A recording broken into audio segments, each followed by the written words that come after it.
Hey there, everyone. Thank you so much for coming in. We're going to give people some time to mosey on into the lobby. So we'll probably get started at like 1:04. Okay? All right. See you in chat soon.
Hey, everyone. We were just gonna hop on camera real quick, say hello to everybody. Welcome to Your Story Matters, Building Change Through Community Voices. We're so excited to have you here. My name is Katie, and I'm joined by the lovely, Hi, I'm Tori Nardone. and she is our incredible communications and marketing manager. And I'm so excited to have you joining me for this conversation Thanks. today. I'm excited to be here. So that being said, let's get started. We're gonna go off camera. Bye. Okay.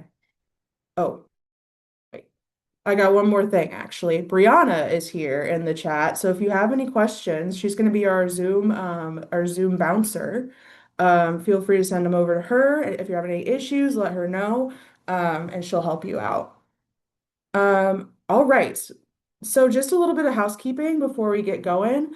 This webinar is being recorded, and the chat can only be used by co-hosts to share our links, contact information, and so forth. So that's going to be Brianna sending links, information. She's the only one that can chat with you. Audience members can submit questions. There's that bar down there at the bottom that has the Q&A bubble. If you click that, you can submit your questions there. And then that same little bar at the bottom of your screen also contains the live captions that are available. And with that, let's get started.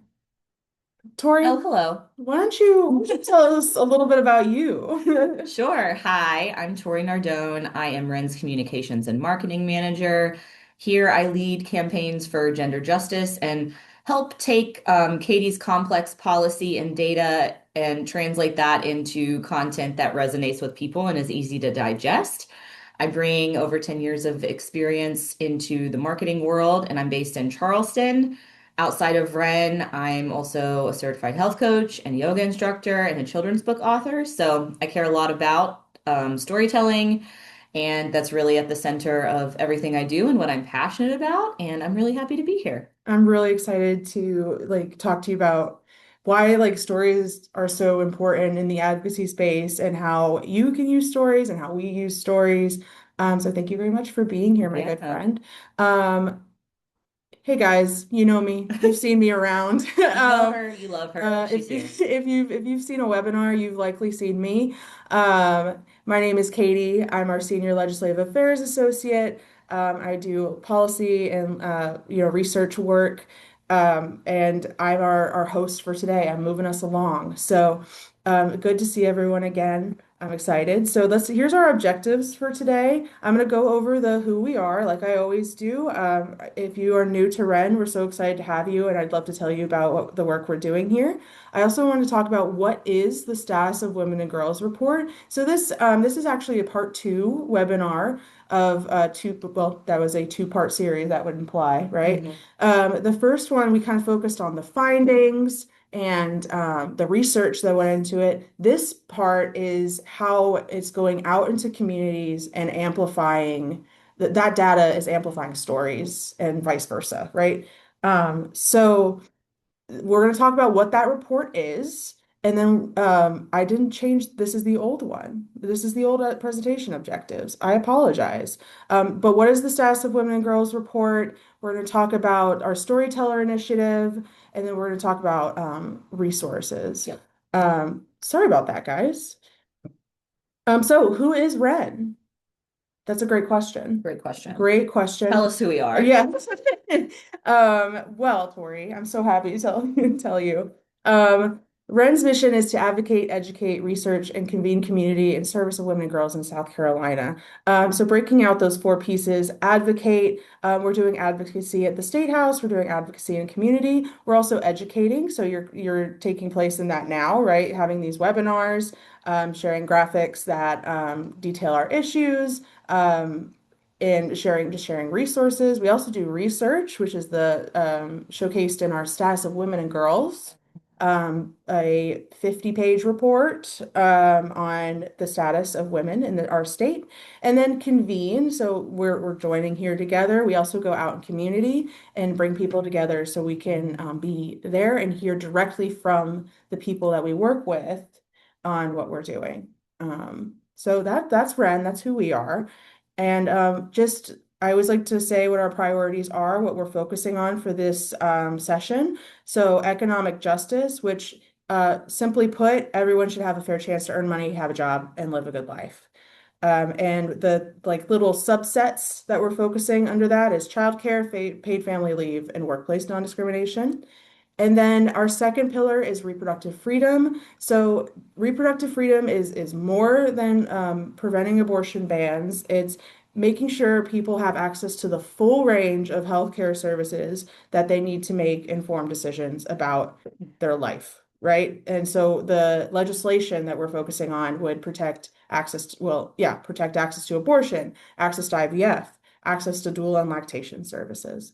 So we're about to start our next session, January 13th. 13th. I was like just the Tuesday.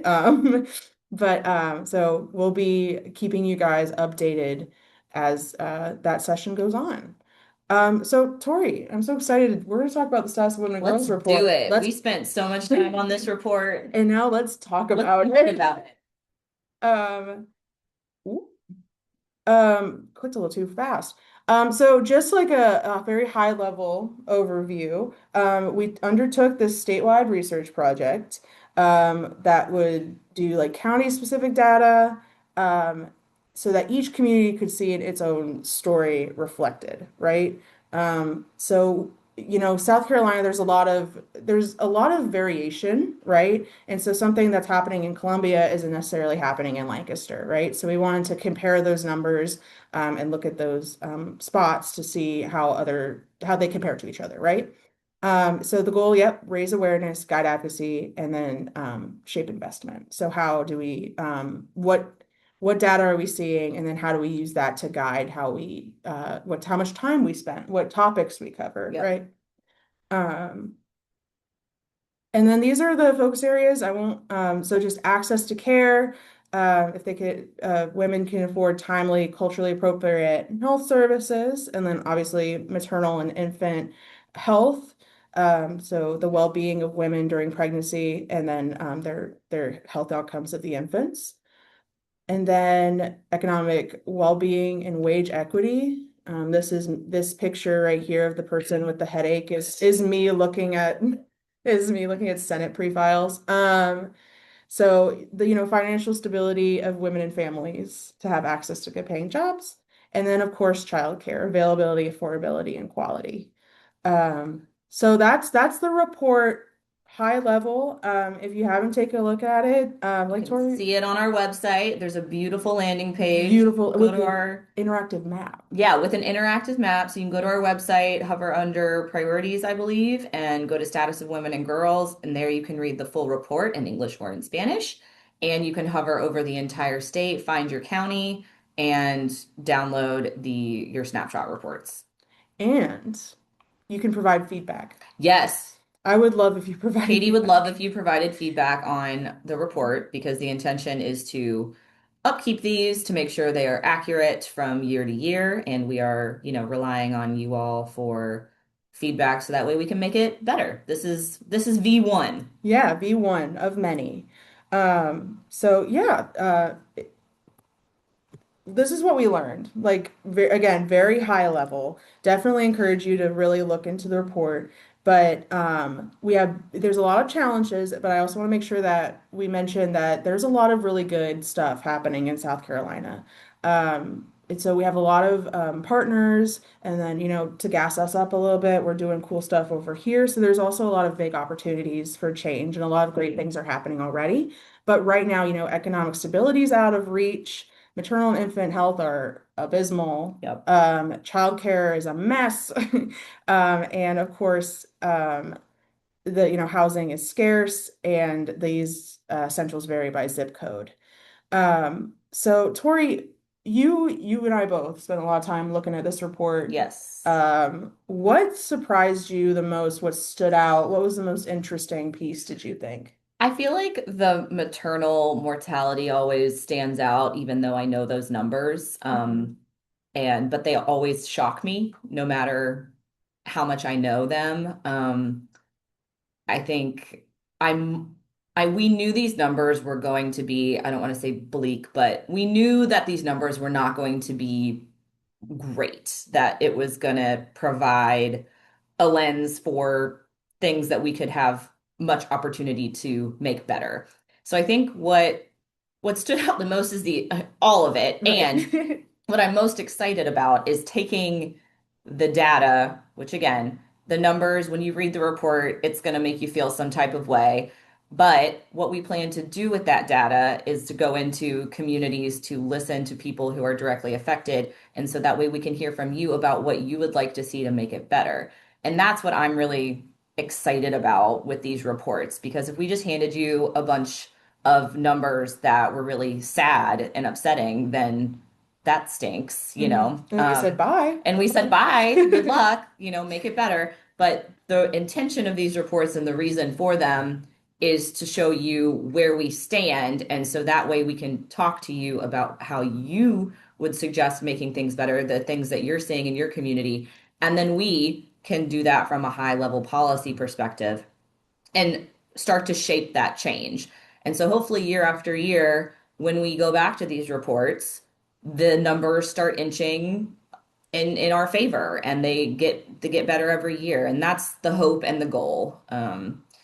Yeah, as a woman and as a mother and as someone who's been pregnant in this state, I'm glad I didn't see those numbers prior to that. Like I Yeah. just yeah, we need help and it varies so drastically across the state, which I think is incredibly interesting. Hmm. So, Very much depends on where you live. yeah. Which is interesting because we're not a very big state. No. Yeah, I think you emphasize this is not just it like obviously it is a rent report, right? But it's Yes. not just a rent report. We want your input. We want you to read it and be like, this is not right, or why didn't you guys mention this? I've noticed Yeah. that this is not. in my like, this is a big problem in our community. So we are really excited, like I said, for that feedback.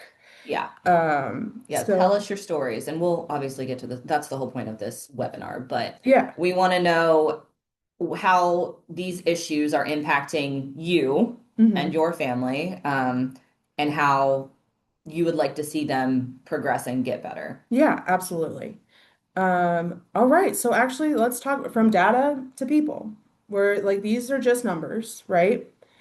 So data alone's not enough. No, It's not, it's very useful. It's very useful.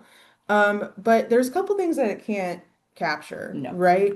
And that's what we need to make sure that we're emphasizing. Yeah. So Tori, can you talk a little bit about like what when you're like looking at data and like trying to connect the stories to it, like what kind of thought processes you have with amplifying the voices or, things like that?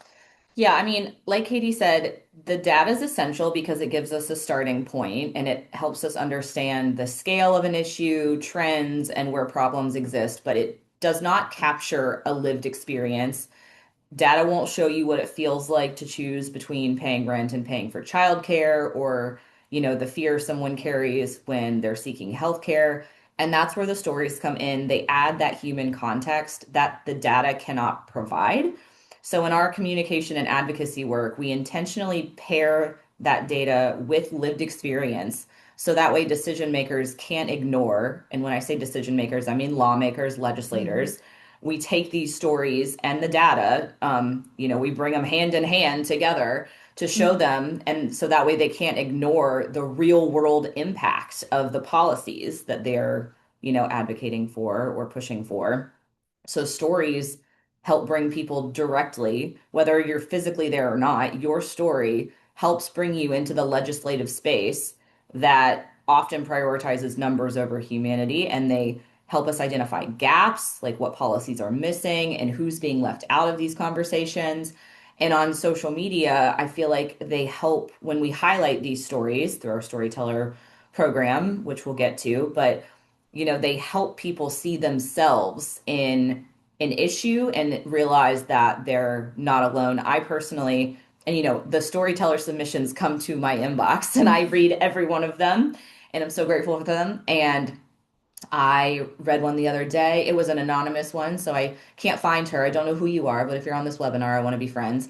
They were located in my town in South Carolina, and they had gone through something identical to me.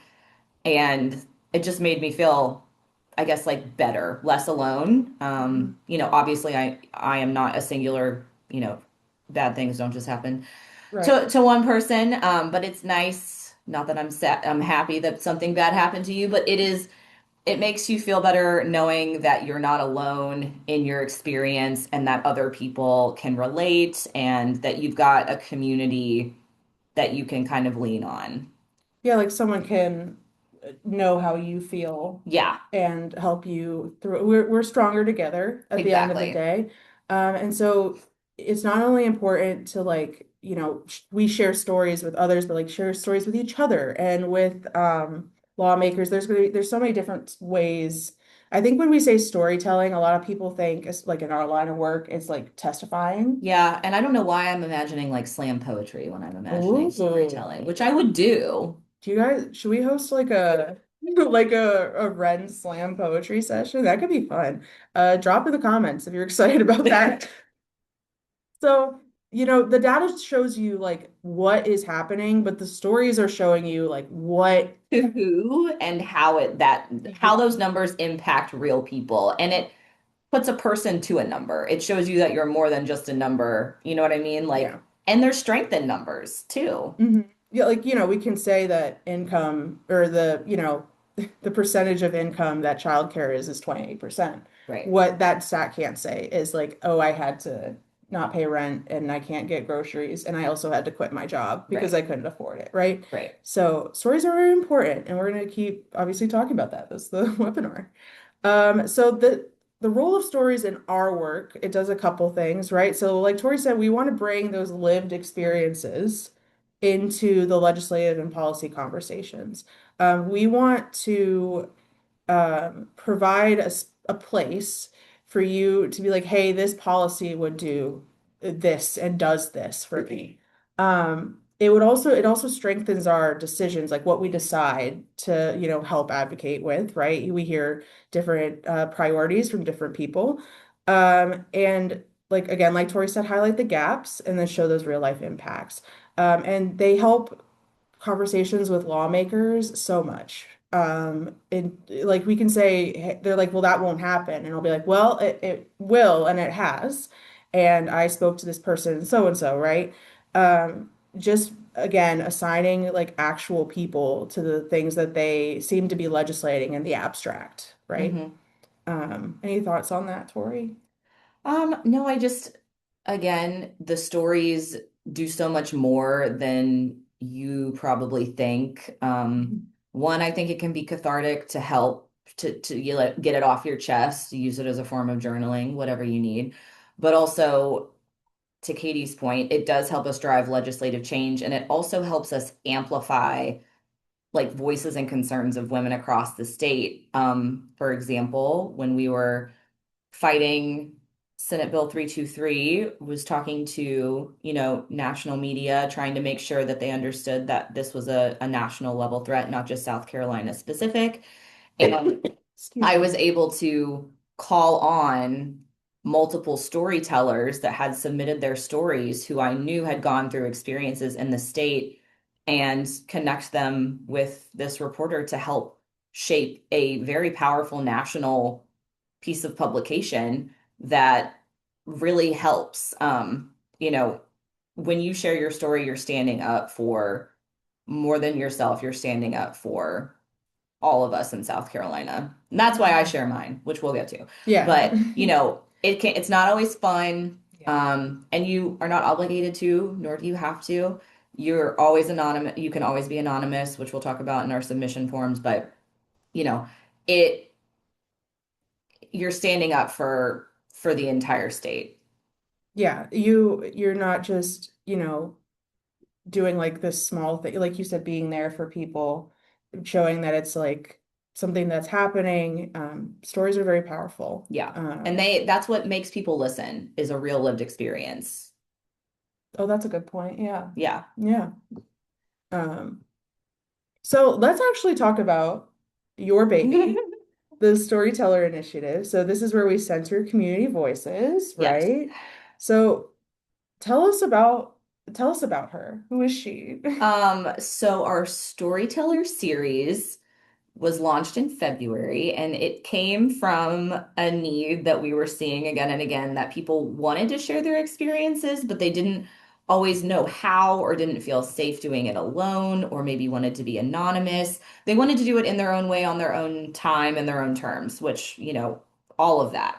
So we wanted to create a community-centered, trauma-informed way for people to tell their stories, again, on their own terms. One of the biggest lessons we've learned is just how powerful it is when people feel, like believed, supported, respected, understood. So you're not just sharing your stories, like you're building confidence, connection, a sense of agency. It's not just about influencing policy, although that is a huge piece of it. It's about healing, belonging, reclaiming your voice. And then, I mean, ultimately, this initiative, the hope, the goal is that people most impacted by policy decisions are part of the conversation. They're not an afterthought. So we want you in that conversation. We want to give you a seat at that table, the metaphorical table. Mhm. And we'll take it there. We can be the carrier pigeon. Yeah, yeah.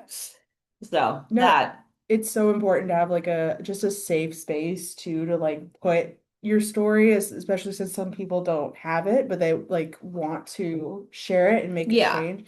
And we It's can be that talking head for you, yeah, if you don't want to. yeah.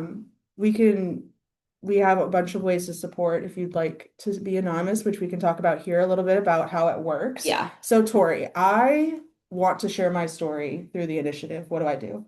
So you can visit our website under, I believe it's advocacy resources. There's a share your story page on our website, and there's a form that you can submit. And we are asking specific information because we are trying to get to the root of how this affected you directly. So that way we can take this information and bring it to, legislators, lawmakers, Mhm. decision makers, all that good stuff. Mhm. You can submit in the categories. I mean, you could submit under any category you Mhm. wanted, but we want to make sure that we're highlighting stories that reflect our legislative priorities, since that is what we're pushing for. So, a reproductive freedom story, a story around childcare, economic justice, IVF, workplace discrimination. You always choose whether your story is public or anonymous. We will never share. You'll see us share storyteller content on social media. All of that is people have consented to having that story shared. And, some people just want to be anonymous and still want their story shared, and we'll do that and we honor that. So, yeah. Yeah, no, and I think I just want to highlight, I feel like a bulk of our work, like I've heard people when I'm talking about collecting stories and talking to people and they're about their experiences, a lot of them immediately connect it to reproductive freedom. They're like, well, I don't have like a traumatic birth story. Right. And I want to make sure to emphasize like this is more than, reproductive freedom. We want to hear about your child care. Yeah. If And also, you don't have to have a traumatic story yeah. for it to that's not the intention. Like you can say that you're, you know, a first time mom and nervous about childcare and that's putting a strain on your mental health. Like all of anything that you're going through in these areas to us is like extremely valid, and it doesn't need to be this horrible experience. I hope it's not a Mhm. horrible Right. experience. It can be a positive experience. Yeah, what like, my workplace implemented this new policy and we've seen like this much improvement, right? Like, Or I was able to have my child through IVF. Therefore, I think it should be protected mhm. and want to make sure that we are able to continue practicing that in South Carolina. Yeah. Yeah, I do find that people are like, well, I just don't have some big terrible story. I'm like, well, do you have like a good story? You have a story? right. Everyone has at Everyone least has one a good story. story, Yeah. and your voice matters. Hmm. And like I said, strength in numbers. And we take all of this information and we compile it by category. So that way, when we are fighting bills, we use these stories to shape the narrative and let the lawmakers know how people are faring across the state. Yeah. Like the real life implication of what they're about to do. Exactly. Well, I love the storyteller program, and I think we've had a lot of good work with Ooh, it, I didn't, right? yep. So these are our impacts so far, Tori. So it launched in February. Launched in February. We've gotten 77 story submissions from, 26 different areas across the South. They're from all different categories. And like I said, show a need for people to be heard. And we're so grateful for every submission. We read them all, we appreciate them all. Um, and you can always email press@scren.org if you have questions or want to vent or, you know, All that, all the things. all the things. And I think it's really interesting, like this, this little point says like it cuts across like everyone in South Carolina is experiencing some issue or some story about our public Yeah, our policy interests, regardless of where they're at, their race, their income. This is affecting everybody, and we want to make sure everybody is equally represented exactly. in the space.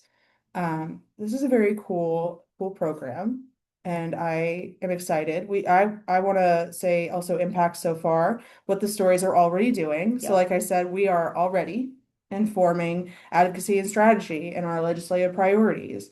When we look at the data and there's maybe a place that needs more attention than another, we can redirect. And then strengthening those policy positions with lived experiences, making them more solid.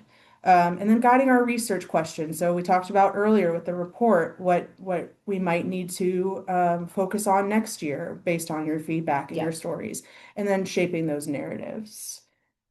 And this is a picture from a hearing. So we're going to talk a little more about that. I'm excited to talk about all the different ways you can tell your story. I'm just excited about the Yeah. webinars, guys. My webinar is the webinar series is everything to me. That's Katie's. The storyteller Submissions is my baby and the webinar is Katie's. Yeah, that's true. We're a big happy family. We are. Ren has a lot of babies, actually, because I think the report is all of our babies. Yes. We've kind of emphasized all of this. Like, Hmm. your story can help somebody feel less alone. It can shape better policy, push systems towards equity. You just need to tell the truth. Yeah. Yeah. And this was on the first hearing day for 323. I really like this Oh, picture. gee, thanks. I took it. Ooh, I did. I did. Tori. I used that point 0.5. Ooh, look Mm-hmm. at that blue sky with the ang. This is good. I know. Guys, she's multi-talented. I'm a photographer to my job title. Listen, I already have. Um, so this is how we're gonna shift to like how you can get involved, how you can tell your story, right? So Look at you with the video on the PowerPoint. listen, it's you Google videotogif.com and there you Hmm. go. So obviously you can share through the initiative, Yes. right? But you don't have to. No, of course not. There are a lot of different ways that you share stories publicly, privately, Hmm. um, and I would love to talk about that because, like I said earlier, everyone thinks that telling your story, like in a policy sense, is testifying in front of a big Yeah. committee. And that's not true. A way to tell your story is you could perhaps attend a community conversation. Yes. So tying it back to the status of women and girls, between last webinar and this one, I cannot emphasize enough how much we want to hear from you in these communities. I'm local to Richland County. You're in Charleston Hmm. County. We can only speak to what we witness in our communities, Yeah. right? And I can pull all the data for Orangeburg, but at the end of the day, I don't live there. Yeah. And we're already getting really good feedback. Like Aisha went to an event, I think it was Sumter. Sumter, yeah, and they were like, "Hey, I couldn't help but notice that this says we have 60 OBGYNs, and I have no idea where those are." Because I don't think we have 60 OBGYNs. So we need to figure out where that gap is in information because if this is saying you have 60 OBGYNs but you can't find them, then it's not doing you any good, right? So, but that's a way to tell your story. You'd be like, I read this and then this is how I think about it, Yep. right? Anything to add on that point? I mean, like you mentioned, people always think of storytelling as at its highest level, testifying, Mhm. but it's someone standing up and saying like this is how policy shows up in my life. But even witnessing testimony can be powerful because it reminds you that change happens when people are willing to speak up. But again, storytelling doesn't have to look like a microphone and a podium. It Mhm. doesn't for a lot of people. It can be a letter to a legislator, a conversation with a neighbor, a social post, like Mhm. sharing our content, I think is excellent. Showing up to a training, showing up to a community event, all of those moments help shape public narrative. And there's no right way to share your story. What matters is that your voice is included. So our intention and our hope is to create multiple points of entry so that way you can engage in ways that feel safe, accessible, and sustainable to you. Right, to only do whatever makes you comfortable. We're Yeah. not going to pressure you. And I do want to call out this one comment, just that Christina says after testifying, she feels empowered to open up to others about her story. Oh. And I love that comment. I'm glad that it makes you feel empowered. I testified for a bill, and I feel good talking about it. And I'm glad. I'm just saying I relate. Yeah. I understand. Yeah. Um, and so then we're going to talk about, other ways, right? We have the trainings, the webinars, like you mentioned, letter writing, just finding what makes you comfortable in sharing your story. And we have ways to show you how to do that, how to write letters. Aisha does a killer letter writing workshop. Don't sleep on getting Aisha for your organization. Listen, if you haven't got her there already. And then we have our action center that has been recently It updated, looks is. beautiful. And speak out on social media. But if you don't want to, I know a gal who makes some pretty cool graphics that show up on our page that you could probably share. And then of course, session starts in January. So Be ready. be ready. We're going to ask you to take some actions Yeah, when quite a we get few. back from a holiday break. Yes. So stay ready.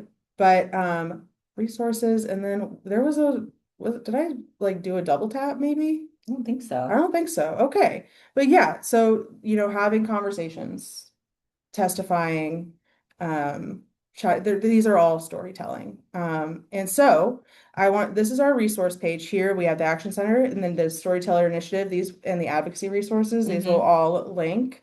Um, but that's our presentation today, folks. Questions? We're ready for questions. Yeah. It looks like I have a chat up here. Hold on. Oh, Oh, thank it's you, Bree. Brianna. Yes. Okay. And I'm checking my chat.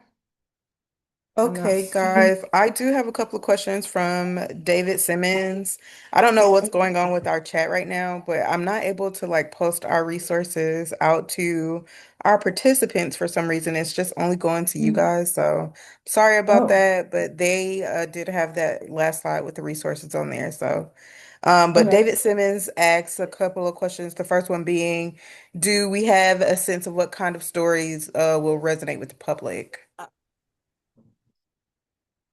I mean, I think any and every story is valid. And it's not even necessarily Joe Public who we need to resonate with. It's decision makers, so that way we can show them lived experiences. And so, yeah, I mean, I think any and everything is extremely valid. Whatever is true to you and has impacted your life, is extremely important. I think that specifically this session will see a lot of childcare bills moving through the pipeline. So hearing your stories on childcare access in the state would be really helpful. Very. Um, Reproductive freedom is always helpful to know and to have just those connections with people. But again, yeah, everything is valid. It's all important, because it's yours. Yeah, there's no such thing as like the perfect story that's gonna like, I don't know, land everything home. Like it's yours. And as long as you're Yeah. telling the truth and you're speaking to what you experienced, it's a good story and it'll resonate with somebody. Yeah. That's a great question. Thank you. And then just to piggyback off of that, he wants to know, like, have the legislators like kind of signaled on what stories resonate with them, like in what formats or anything like that? So legislators are not kind of like a one size fits all. You kind of have to build a relationship with your legislator to find out what kind of issues are nearest and dearest to them. To talk to figure out how to share your story in a way that connects with them, right? So some legislators really do like numbers. So if you can present a number with your experience, that would maybe work better with some legislators, or if you some are really compassionate, empathetic people that just want to hear how that affected you emotionally. Like that situation is definitely there's not like a one size fits all. Again, just like tell the truth. And then, do some testing with your local legislator, build a relationship, get to know them. They're just people at the end of the day, and they want to help. That's why they're there. That's what I'm choosing to believe. And so, yeah, just be honest, and then develop a relationship with that legislator, see what they'd like. Thank you for that question. That was a good question. Do you have anything to add on that? No, I mean, I just think that your personal story in any form Mhm. being submitted to a legislator, whether that's via email or a phone call with a Mhm. voicemail or testifying, um, is powerful. Mhm. Yes, absolutely. Any story you want to tell is going to land. Do you have anything else, Brianna? Yeah, we have a couple more. So Tanita Ooh. Killens, she wants to know, is there a template to start writing the story? Like, is there a template that we can share? We have, well, the if you want to submit your story on the website, just simply fill out the form. It doesn't need to be fancy. Mhm.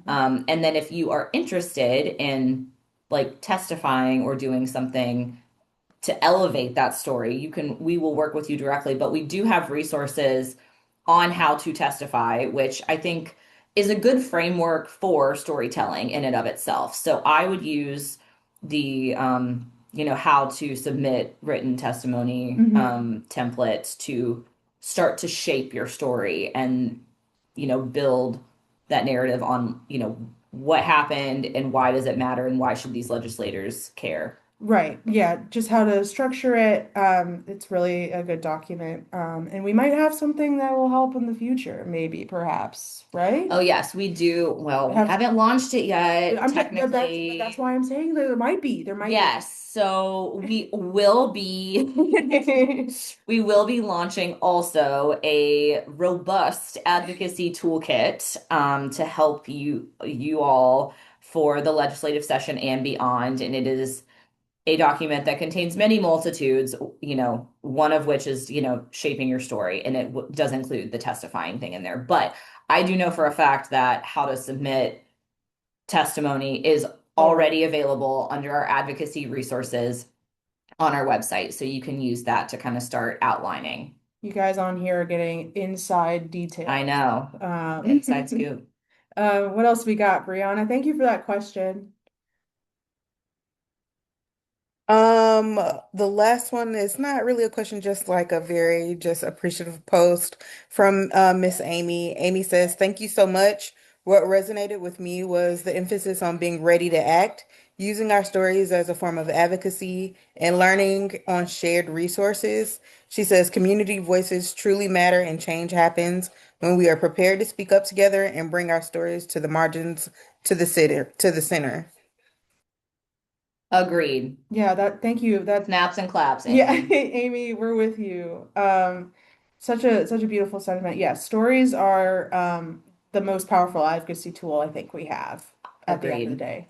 And that's why this initiative started, and that's why we have been making the progress I think we've been making among many other things. But you all are are why we are able to do what we do and, stop bad bills and push good ones through because at the end of the day, like Katie said, we like to think that legislators are people and they're there to help people. Yeah. So they want to hear from the people Yeah. about how they can help Yeah, how or they can about how help. they're hurting. Yes, the way you just telling them is such a powerful tool. So you said that was the last one, Brianna, the last little note. Yeah, that was the last little note that I have. Ooh, well, guys, thank you for all the questions. Tori, I think that's the most questions we've gotten in a webinar. Oh, that makes me feel special. I love that. You had them. You were Woo! woo. Thank you always, guys, for joining us. And yeah, thank you. We love doing these webinars. I hope you have a great holiday season. We'll be like we mentioned, session starts in January. Yep. And we will be back in full swing action. Yes, I'm just going to plug our newsletter real quick. Absolutely. So, I mean, Please. I'm assuming if you're here, you're probably subscribed to our newsletter because you got that the email to register, but maybe you don't. So, sign up for our newsletter. We keep you updated on everything that's happening throughout legislative session. We'll obviously also share on social media, but I always feel like sometimes stuff can get lost in the algorithms. So, sometimes it's nice to have it directly in your inbox. And so we'll keep you updated on all the things and let you know when something happens and when it's time to take action because it's a coming. It's a coming and included in the newsletter. I'm gonna plug my little thing now, I Please. guess. The I write a legislative update Yes. weekly when session starts. So we are literally giving you the week by week, play by Yep. play Yep. on the issues that we are advocating and working on together. So very excited to share that with you. I'm excited for a legislative session. It's my favorite time of the year. So I'm excited to have all of you with me. I'm excited to be working with people like Tori and the lovely Brianna to do this really important work. And all of the WREN birdies, I think there's some that are on here. Who are just So in the other they're room just in the other lurking. room. And truly, if any of you have any questions about storytelling or want to share or, if anything was unclear, email press@scren.org. It will come to me and I'm happy to help. And, the goal and intention is to empower you. And in any way we can. Yeah. Yep. So thank you again. I hope you have a great rest of your day, and we'll catch you next time. Katie and I are going to go eat lunch. We're gonna go eat lunch. All right, bye y'all. Thank you.